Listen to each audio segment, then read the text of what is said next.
Hello friends. ये हमारा है इग्नू का प्रोजेक्ट जो MEVP11 का प्रोजेक्ट है, जो MSc एनवायरनमेंट साइंस से बिलोंग करता है।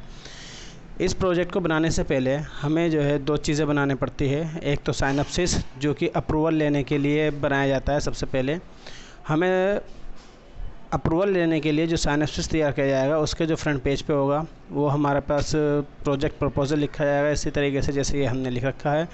और उसका टॉपिक रहेगा हमारे पास, जो है मेरा जो टॉपिक था वो है analysis current of transport trend and the practice to promote the green transportation Delhi. इसी तरीके से आप जो है कोई दूसरा टॉपिक भी चूज़ कर सकते हो। इस चीज़ का ध्यान रखें कि उस टॉपिक को किसी और ने पहले ना बना रखा हो, ठीक है ना। और फिर इसी तरीके से हमारा फ्रंट पेज तैयार होगा, जैसे कि साइनॉप्सिस का फ्रंट पेज में आपके पास दिख रहा हो कि इसमें सबमिटेड बाय आपका यानी कि स्टूडेंट का नाम, फिर एनरोलमेंट नंबर और फिर किसकी गाइडेंस के अंदर है। साइनॉप्सिस बनाने से पहले आपको दो चीज़ें का ध्यान रखना पड़ेगा। पहला तो एक जो टॉपिक आप चूज़ कर रहे हो उस टॉपिक का, और दूसरा जो आप गाइड अपना चूज़ करो जिसके सुपरविज़न के अंदर आप काम करोगे, ठीक है ना, यानी किसके अंडर में वर्क करोगे उस सुपरवाइज़र को आपको सर्च करना पड़ेगा, अपना सेलेक्ट करना पड़ेगा कि उसके अंडर में आपको काम करना है, ठीक है ना। उसके बाद जो है जब आपका सुपरवाइज़र आपके प्रपोज़ल को अप्रूवल दे देगा, ठीक है ना, अप्रूवल देने के बाद से पहले जो है जो प्रपोज़ल आपको तैयार करना है उसका कुछ पैटर्न इस तरीके से है कि हमें सबसे पहले जो है उसका इंट्रोडक्शन लिखना है, जो हमने टॉपिक चूज़ करा है।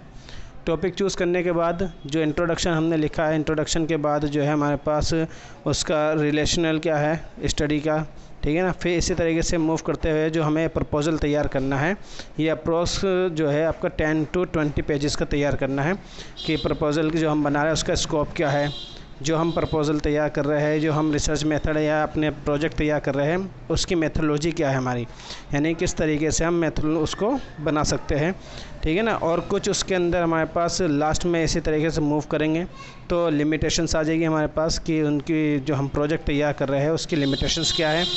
और लिमिटेशंस के बाद जो है इसमें हमारे पास उसके आप लास्ट में आएंगे तो लास्ट में ध्यान देंगे कि हम जो है उसका रेफरेंस ज़रूर लिखेंगे कि कहाँ से हमने अपना प्रोजेक्ट तैयार कर रहे हैं, साइनॉप्सिस हमने कहाँ से तैयार करा है, यानी कि जो हमने इसके अंदर प्राइमरी डाटा और सेकेंडरी डाटा यूज़ कर रहे हैं वो हम कौन सा यूज़ कर रहे हैं उसको आपको लिखना पड़ेगा।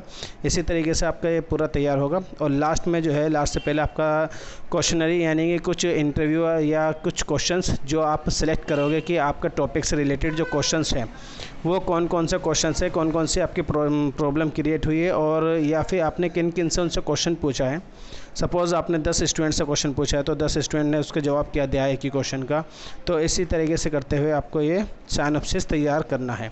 जब ये साइनॉप्सिस आपका तैयार हो जाए तो साइनॉप्सिस तैयार होने के बाद जो आपका सुपरवाइज़र है या जो गाइड है आपके, ठीक है ना, उनसे आपको इसका परमिशन लेनी है। जब अप्रूवल मिल जाएगा, इसका अप्रूवल मिलने के बाद जो है फिर आप इसी तरीके से तैयार करेंगे अपना एक प्रोजेक्ट, ठीक है ना, जिसे हम प्रोजेक्ट रिपोर्ट कहते हैं। प्रोजेक्ट रिपोर्ट के लिए जो है आपको सेम इसी पैटर्न में जिस तरीके से हमने साइनॉप्सिस तैयार करा है उसके फ्रंट पेज के ऊपर हम अपनी डिटेल लिखेंगे, यानी कि टॉपिक नेम हमारा, किसके अंडर में काम कर रहे हैं और हम स्टूडेंट की डिटेल।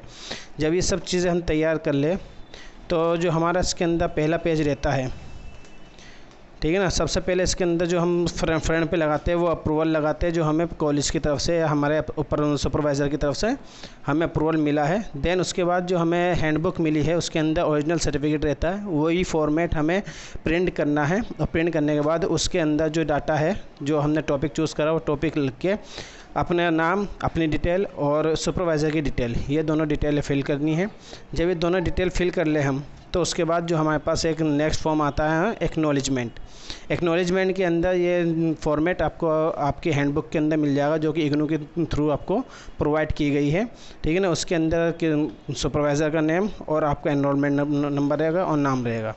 फिर नेक्स्ट पेज पे इसी तरीके से आएगा तो डिक्लेरेशन फॉर्म रहेगा, ये आपकी डिटेल इसके अंदर फिल रहेगी थोड़ी सी बस, ठीक है। फिर उसके बाद है हमारे पास इंडेक्स के अकॉर्डिंग ही हम या फिर इंडेक्स जो हम बनाएंगे उसको हम जो बनाएंगे अपने पेजेस के अकॉर्डिंग तैयार किया जाएगा कि हमने कौन से पेज पे कौन सा इंडेक्स या कौन सा टॉपिक रखा है।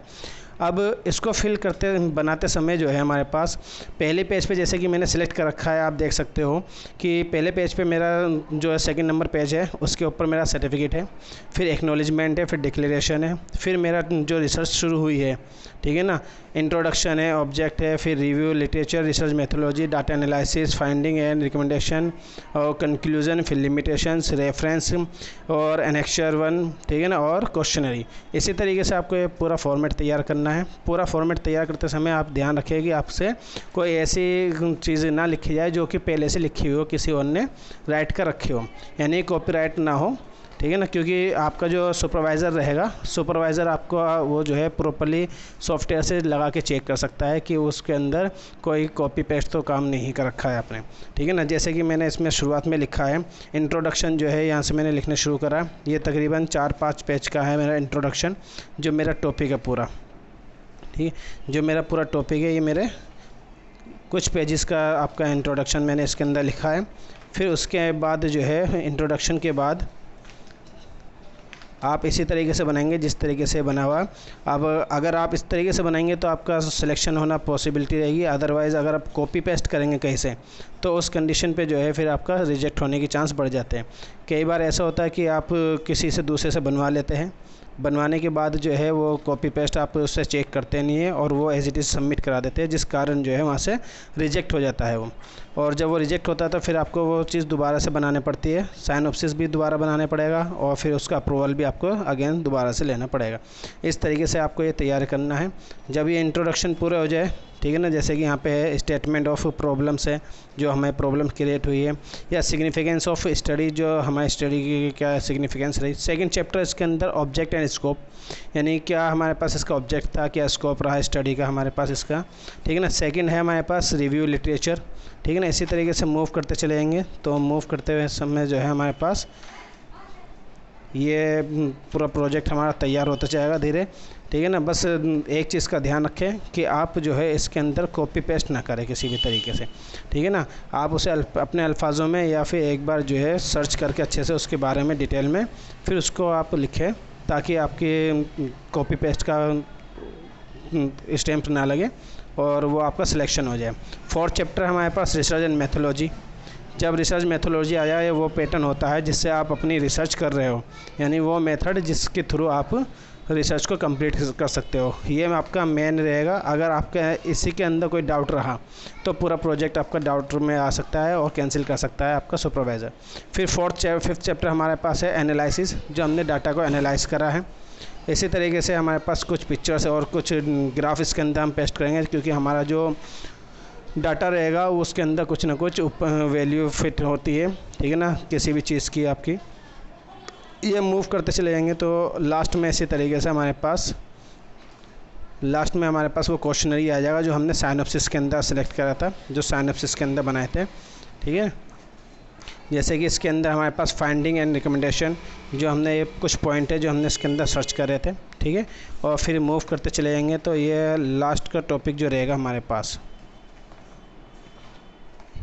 ये हमारे पास जो है चैप्टर नंबर 8 में जो है लिमिटेशंस रहेगी, जो हमारे स्टडी की लिमिटेशंस है, वो लिमिटेशन लिखना भी ज़रूरी है आपकी, क्योंकि आपके क्या लिमिटेशंस रही, क्या उसके अंदर किसके दायरे में आपने काम करा है, ठीक है ना। फिर उसके बाद वो रेफरेंसेस है, जो आपने रेफरेंस लिया है जिन जिन चीज़ों का, यानी कि कौन सी बुक का रेफरेंस लिया, कौन से सोशल नेटवर्किंग का रेफरेंस लिया, एक्सेट्रा, आपको वो सारा लिंक के थ्रू या फिर उसकी डिटेल आपको पुट करनी पड़ेगी, ताकि आपको ऑब्जर्वेशन या फिर आपका जो गाइड है वो उसको चेक कर सके पूरी तरह, ठीक है ना।